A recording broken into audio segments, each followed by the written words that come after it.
everybody. Look, on this corner right here, I'm on 118th Street. There's a church. You should see on Lenox Avenue. They got big, beautiful churches. You can't go on Lenox Avenue from 125th Street to 116th Street and walk 4 blocks without seeing a church or a funeral home. And like, Harlem has changed a lot over the last 15, 20 years, but that used to be one of the worst avenues in Harlem, Lenox Avenue. Anywhere there's a lot of churches, it's going to be fucked up. I went to Gary, Indiana, a lot of churches. You got abandoned homes, abandoned stores, but they still got churches. And like in Brooklyn, we're in Gates Avenue, it's a church every 4 blocks. Jamaica Avenue in Queens, church every 4 blocks.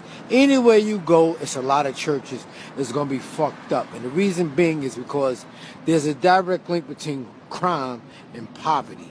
And there's no money circulating in the hood, there's going to be a lot of crime. Like, like I said, you go to a black neighborhood, you got the Chinese restaurants, you got the liquor stores, you got the churches. And nobody fucks with Chinese people.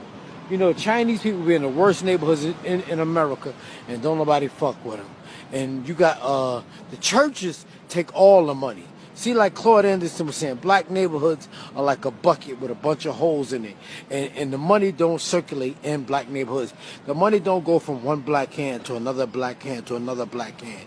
But if you go in a Jewish neighborhood, the money goes from one Jewish hand to another Jewish hand to another Jewish hand to another Jewish hand. It does that 18 times, at least 18 times before it leaves the neighborhood. You go to Chinatown, it does that at least 14 times, 8 to 14 times before it leaves Chinatown. In fact, in Chinatown, New York City, they got more banks in Chinatown than they got on Wall Street.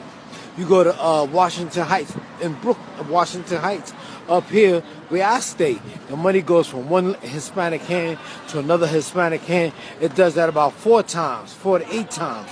But when you come to the hood, it don't do it but once or twice, if that much. Maybe because you got barber shops, you got beauty salons, and those are black owned. But other than that, black dollars don't bounce in black neighborhoods. And like I always say, you can always tell when a neighborhood is bad because there's a lot of churches. And the main reason they do that is because it pimps the misery of the poor. It teaches you to wait till you die till you get your pie in the sky.